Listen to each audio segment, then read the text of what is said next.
Viewers, কেমন আছেন? আশা করি সকলে ভালো আছেন। আজকে আমি আপনাদের মাঝে আলোচনা করব গ্যাস্ট্রিকের ওষুধ আপনি কোনটি খাবেন এবং কী কারণে খাবেন, এবং গ্যাস্ট্রিকের ওষুধ কতদিন একাধারে খেতে হয়। তার পাশাপাশি গ্যাস্ট্রিকের ওষুধ একাধারে লং টাইম সেবন করলে ভবিষ্যতে বা বর্তমান সময়ে আপনার কী কী ধরনের সমস্যা শরীরে হতে পারে সেসব বিষয়ে কথা বলবো।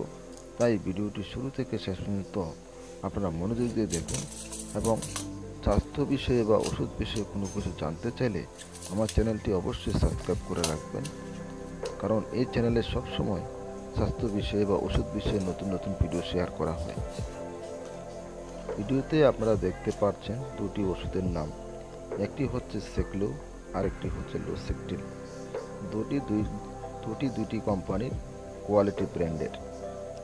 এই ওষুধগুলি আসলে অত্যন্ত গ্যাস্ট্রিকের জন্য খুবই ভালো মানের ওষুধ। তাই আমি আজকে আপনাদেরকে এই গ্যাস্ট্রিকের ওষুধের ব্যাপারে কিছু কথা বলবো। আপনারা ভিডিওটি মনোযোগ দিয়ে দেখুন। আমরা যারা নিয়মিত গ্যাস্ট্রিকের ওষুধ সেবন করি, আপনি হয়তো জানেন না যে নিয়মিত গ্যাস্ট্রিকের ওষুধ সেবন করার কারণে শরীরে একটা সময় বিভিন্ন ধরনের সমস্যা দেখা দেয়। আমি আপনাদেরকে এক এক করে সমস্যার কথা বলবো, তাই ভিডিওটি দেখেন মনোযোগ দিয়ে। ভিউয়ার্স, গ্যাস্ট্রিক কম বেশি সকল বয়সেরই আছে, কারো কম কারো বেশি। গ্যাস্ট্রিকের সমস্যা সৃষ্টিকারী একমাত্র হচ্ছে তেল। এই তেলের কারণে আপনি আমি সকলেই গ্যাস্ট্রিকে আক্রান্ত হই। আপনি যত তেল জাতীয় খাবার কম খাবেন, আপনি গ্যাস্ট্রিক থেকে ততই ভালো থাকবেন, কারণ এই তেল জাতীয় খাবার আপনার গ্যাস্ট্রিকের পরিমাণ দিন দিন অত্যন্ত বাড়িয়ে তোলে। ভিউয়ার্স, এখন প্রশ্ন হচ্ছে আপনি যেই গ্যাস্ট্রিকের ওষুধ খাচ্ছেন কতদিন খাবেন। ভিউয়ার্স, গ্যাস্ট্রিক থেকে ভালো হতে চাইলে আপনারা আপনারা ভুলেও গ্যাস্ট্রিকের ওষুধের উপর নির্ভরশীল হবেন না, কারণ আপনাকে আপনাকে মনে রাখতে হবে আপনার আমার জীবন রক্ষাকারী ওষুধ কিন্তু কেমিক্যাল দিয়ে তৈরি। এই গ্যাস্ট্রিকের ওষুধ প্রতিনিয়ত সেবনের ফলে 3 ধরনের কঠিন রোগের বাসা বাঁধবে ভবিষ্যতে অথবা বর্তমান সময়ে। আপনি এই রোগটিকে আপনি নিজে অনুভব করতে পারবেন যারা নিয়মিত গ্যাস্ট্রিকের ওষুধ খান। আপনারা 1 নম্বর সমস্যা বুঝতে পারবেন, শরীরের বাত ব্যথা আক্রান্ত সমস্যা, জয়েন্টে জয়েন্টে ব্যথা।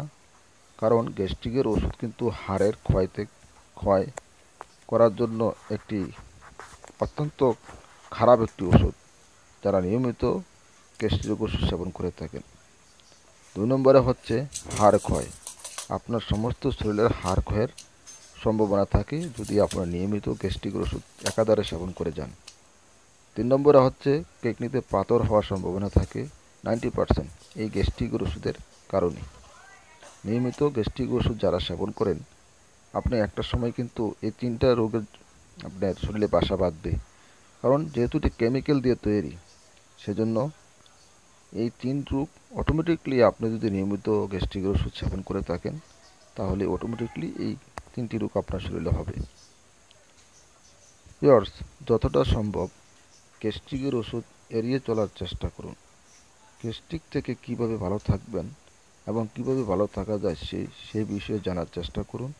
আপনি যত নরম খাবার খাবেন, যত তেল জাতীয় খাবার কম খাবেন, গ্যাস্ট্রিক থেকে আপনি ভালো থাকবেন সবসময়। আবার বলি, গ্যাস্ট্রিকের সমস্যা হলে আপনি একাধারে কতদিন আপনি একটানা গ্যাস্ট্রিক ওষুধ সেবন করতে পারবেন।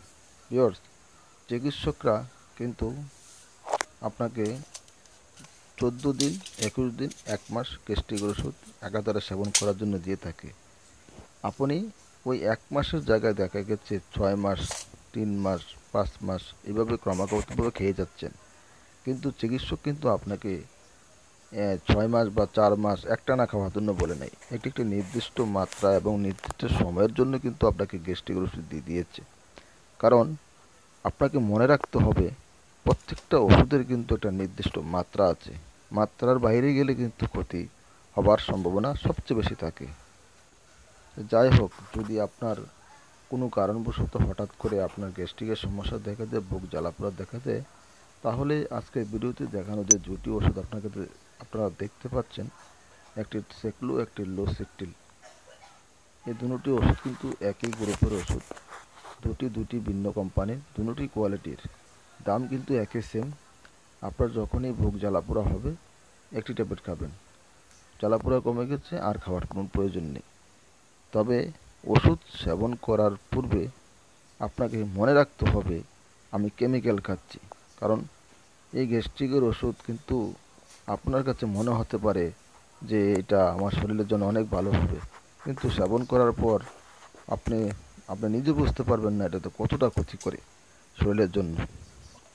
ভিউয়ার্স, গ্যাস্ট্রিক থেকে যদি আপনি ভালো থাকতে চান, আমি আপনাদেরকে কিছু পরামর্শ দিচ্ছি, আপনারা মনোযোগ দিয়ে একটু শোনার চেষ্টা করুন। 1. প্রতিদিন 8 থেকে 7 লিটার পানি পান করুন। 2. যত ধরনের তৈলাক্ত খাবার আছে এড়িয়ে চলার চেষ্টা করুন। বাসায় সবসময় তেল কম দিয়ে রান্না করুন, বেশি বেশি করে সবজি খান এবং রাতে শোয়ার সময় 2 চামচ ইসবগুলের বসি 1 গ্লাস পানিতে মিশিয়ে সেবন করে শুয়ে পড়ুন। দেখবেন সকালে আপনার বাথরুম ক্লিয়ার, আপনার গ্যাস্ট্রিকও ক্লিয়ার। পেট ক্লিয়ার তো জগৎ ক্লিয়ার, কারণ এই তৈলাক্ত খাবার কিন্তু আপনার পেটে এবং পায়খানা কষা করার জন্য একটি অদ্ভুত কার্যকারী তেল। এই তেল কিন্তু মারাত্মক ক্ষতি ভিউয়ার্স। তাই আমি আপনাদেরকে বলবো যতটা সম্ভব তেল এড়িয়ে চলার চেষ্টা করবেন, তেল জাতীয় খাবার এড়িয়ে চলার চেষ্টা করবেন। আর নিয়মিত পানি পান করবেন, 7-8 লিটার, সবজি খাবেন এবং যতটা সম্ভব একটু এক্সারসাইজ অথবা ব্যায়াম ট্যায়াম করার চেষ্টা করবেন। তবে আজকের মতো আমি এখানেই বিদায় নিচ্ছি। সকলে ভালো থাকবেন। আল্লাহ হাফেজ।